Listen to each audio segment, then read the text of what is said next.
So Jujutsu Kaisen chapter 265 spoilers are here, and well, to be honest, this chapter is a bit of a yap fest. Don't get me wrong, there is a lot of symbolism and information, and this chapter is perfect setup for the future. It just feels slightly weird coming straight off an action-packed chapter like 264, which I think is actually intentional from Gege. Anyways, this chapter begins with Sukuna realizing what is currently happening to him, which is a rare phenomenon where Yuji connects with a sorcerer during a battle. Now this is actually very interesting as it shines a bit more light onto what happened with Choso and Todo, and as to why during their battle with Yuji at the climax it seemed like the fight scene shifted to a slightly more peaceful scene. Normally one which is slightly altered from reality. So maybe this is Yuji's innate technique beyond that of him inheriting Sukuna's powers, and he has had this ability all along and hence his domain reflects that. Anyway, Sukuna asks if this is Yuji's domain, and Yuji says he just wants to talk with Sukuna for a bit. Sukuna keeps pressing and he's like, what is this? Is this really your domain? To which Yuji's just like, shut up, I was desperate so I don't even know what this is.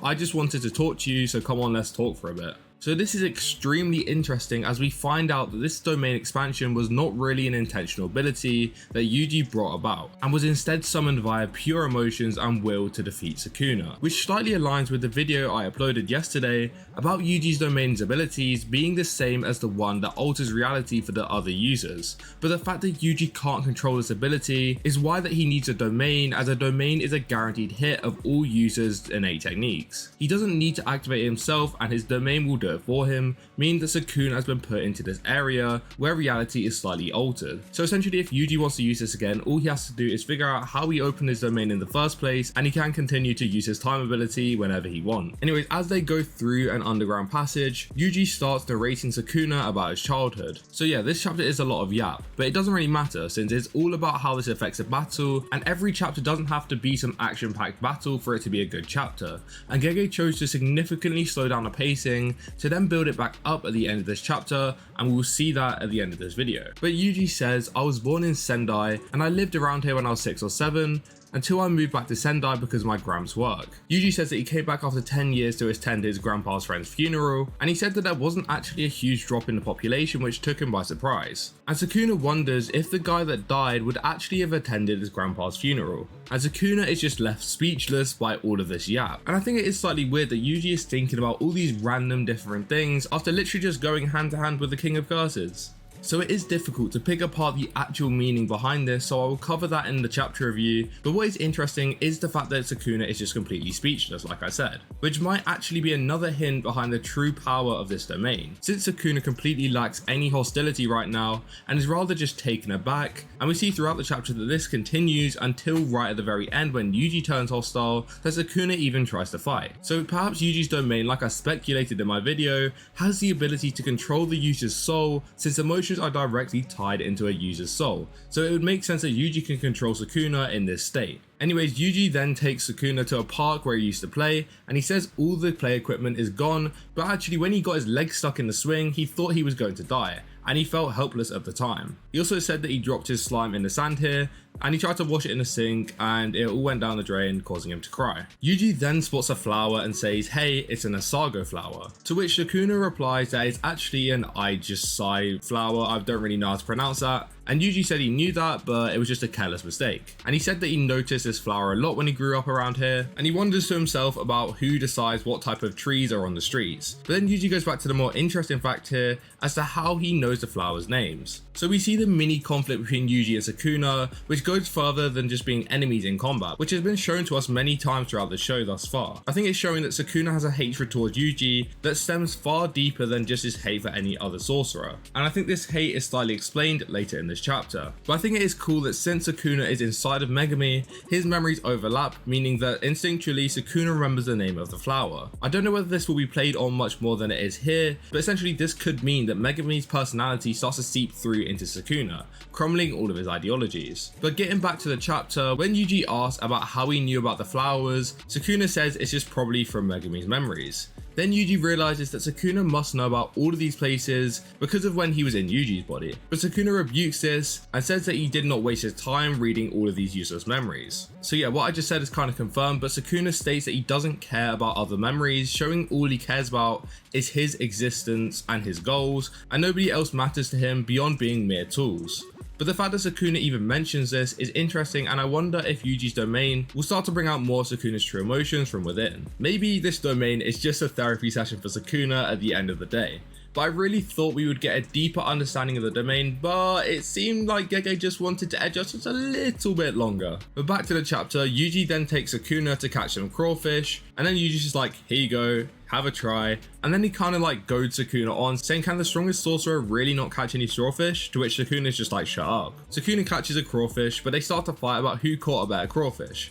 Sukuna says yours is smaller, and Yuji goes full nerd mode and he's like, yours is American crawfish, mine's a Japanese one, so mine's rarer. Again, a very playful scene which just feels a bit odd coming from these two who seem to be mortal enemies previously. But this domain is honestly reminding me of Takuba's fight with Kenjaku, where Kenjaku being evil would have just wanted to kill Takuba, but those chapters ended up being like a playful battle between them two, which did feel kind of weird at the time, but now we look back at it, we can see what Gege wanted for this fight, and I think the same will happen once we leave Yuji's domain. Anyways, Yuji talks about how this department store opened when he was like 5, and all the independent stores went out of business thanks to this new store, and he was sad that the shopping district became shuttered, but he forgave them because there was a movie theatre there. And Yuji tells Sukuna as if he's like a travel agent, it's an overall grey countryside, but if you move away from the city, there's a lot more green so you don't have to worry. And Sukuna's just like, shut up bro, I wasn't worried about anything like that from the start. And why would he? He's literally the king of the curses. But Yuji then takes Sukuna to a field. He said that he used to catch bugs in the rice fields, but he doesn't see as many of them around lately, and he wonders if it was the pesticides or they decided to evolve and move elsewhere. Yuji then talks about the horses, saying they're great, and no matter how many times you see their heads, it always seems to be bigger than he remembers. Yuji then says that his Gramps used to take him to this farm from time to time, and he thinks back to how his Gramps was really just a real parent to him, rather than just his grandpa. Yuji then talks about how the ice cream here was so good, and that he used all his allowance one day and it caused him to throw up. And Sukuna just says, you didn't have a brain from back then and you still don't now. And I think it's so funny that we're seeing like a lot of jokes from Sukuna, who really just didn't seem to care for anything like this. So I think Yuji's domain is bringing out a different side of Sukuna here. And Yuji says, let's try some archery. Yuji, my boy, you were in Sukuna when this guy pulled out a freaking fire arrow. How on earth do you plan on beating this guy in some archery? Sukuna is the bloody hitman. This is a massive L, and I think it's about time we just get rid of Yuji's character. He is a waste of time and plot. And it's time to move on to WeeWee's arc, since we all know that he is the true main character. But jokes aside, Yuji and Sukuna then play archery, and Sukuna shoots a perfect 10.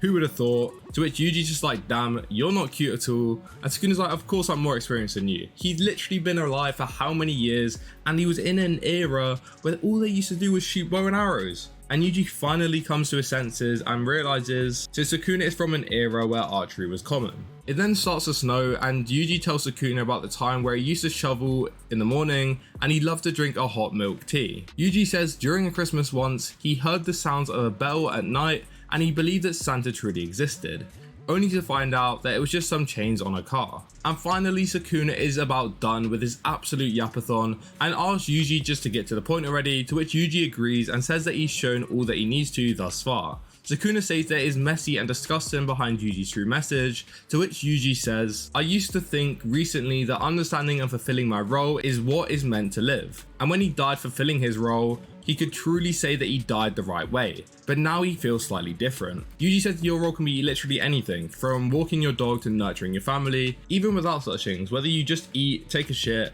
and sleep, or if you're bedridden with illness. With your life, not connecting with anyone and leaving nothing behind is the wrong way to live. Yuji says the value of a person's life lies in the fragments of memories that float somewhere, even if they're smaller than the memories that take shape in a person. And this perfectly links back to what Yuji's innate ability is. Yuji cares so much about the memories that this person holds, and he believes that that is the core to life, and hence his innate ability is to alter people's memories or give them an opportunity to view an augmented version of them to try and help them bring back their life. Or at least that's what my initial impressions of what this means is. Yuji says it's not about how you die, but it's the fact that he can't forgive those who act as if value doesn't exist. And Yuji's like, Sukuna, I don't like you. But humans aren't tools, so it's not like our roles are determined from the beginning. But I don't even know what to say. Yuji just dropped a Sukuna, I don't like you.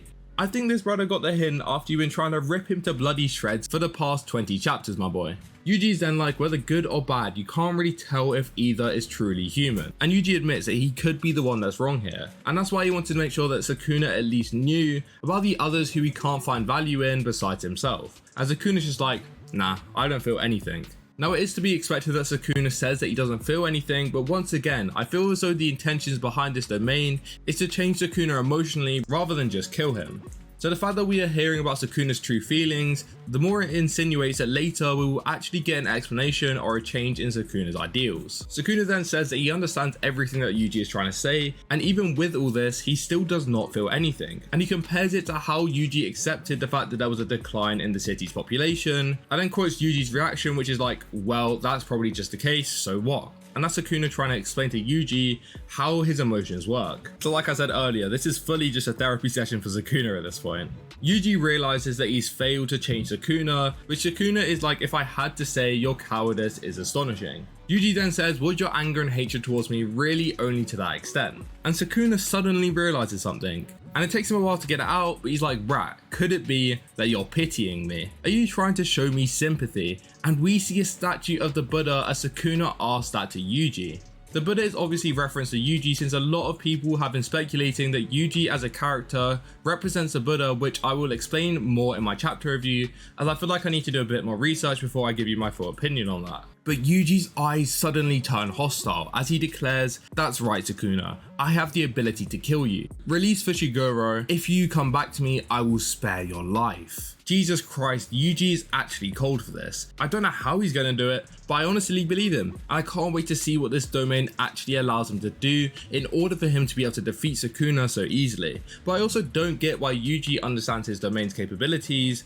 or if he is just speculating, since he isn't even aware of why what is happening inside of his domain is happening. So it's weird that he has so much confidence, unless this is purely just blind confidence and he doesn't actually know if what he's saying is true. But his eyes are so menacing, and the way that he's saying it even rattles Sukuna to his very core. And he says, it seems like you have a severe misunderstanding. I won't settle for just slicing you into pieces, brat.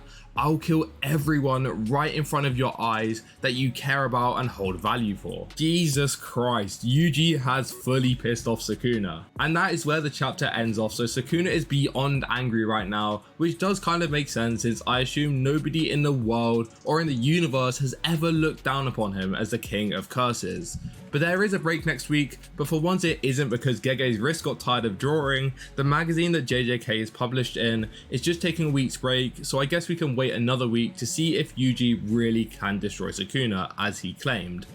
Anyways, let me know your thoughts about this chapter in the comments down below. If you did enjoy, then please consider liking and subscribing, and I will see you all in the next one. Goodbye.